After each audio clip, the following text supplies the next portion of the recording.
France আর স্পেনের খেলার মধ্যে অনেকেই জানতে চেয়েছে যে আর্জেন্টিনার সাপোর্টাররা কি কারণে স্পেনের সাপোর্ট করে কিন্তু ফ্রান্সের না।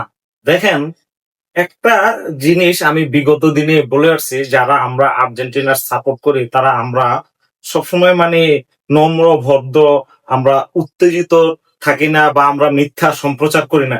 কিন্তু আমাদের বিপক্ষে যারা হলুদ জার্সি যারা বা লাল জার্সি যারা, তারা কিন্তু উগ্র, উত্তেজিত এবং তারা মিথ্যা সম্প্রচার বেশি করে, আর মিথ্যাটা নিয়ে তারা পড়ে থাকতে ভালোবাসে, কাটাকাটি করতে ভালোবাসে।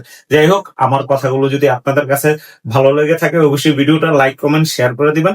কিন্তু আমি কাউকে ব্যক্তিগতভাবে আঘাত করার জন্য কথাগুলো বলিনি। যাই হোক, গতকালকে ফ্রান্স আর স্পেনের মধ্যে সেমিফাইনাল খেলা হয়েছে।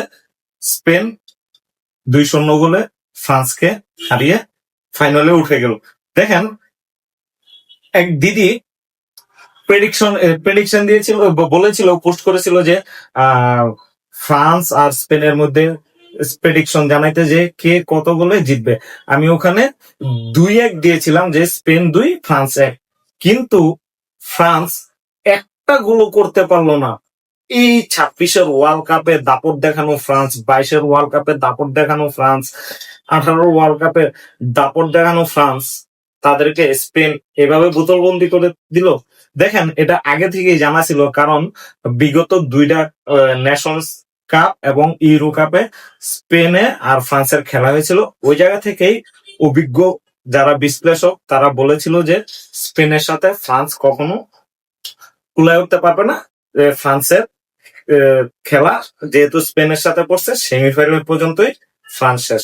আর গতকালকে স্পেন তাই করেছে, ফ্রান্সের এমবাপ্পে, দাম্বেলে, ওলিসকে তারা বোতলবন্দি করে রেখেছে। দেখেন, ফ্রান্সের এমবাপ্পে বল নিয়ে টান দেয় আর অফসাইড হয়ে যায়।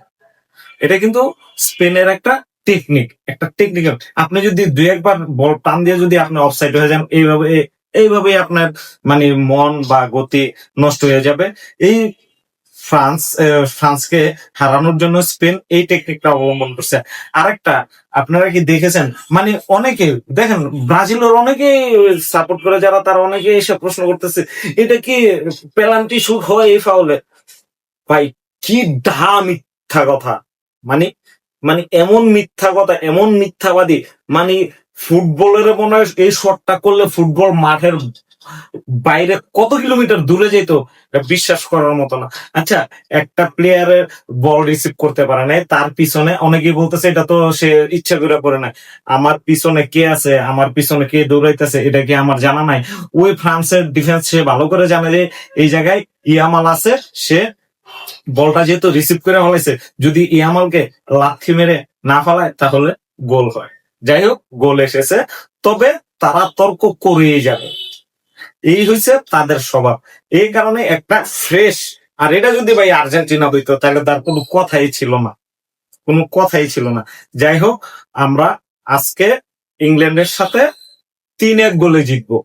ইংল্যান্ড 1, আর্জেন্টিনা 3 গোলে জিতে ফাইনালে যে স্পেনের সাথে আমরা ফাইনাল ম্যাচ খেলে, তারপর আমরা মেসি আবার দ্বিতীয় ওয়ার্ল্ড কাপ হাতে নিবে, ব্যাক টু ব্যাক চ্যাম্পিয়ন হবে।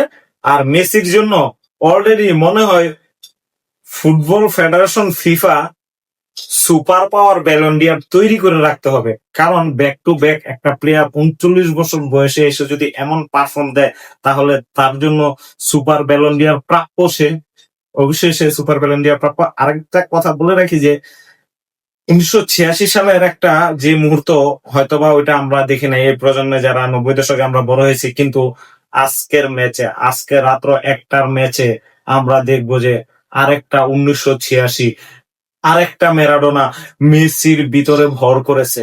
অবশ্যই আপনারা খেলাটা দেখবেন এবং উপভোগ করবেন।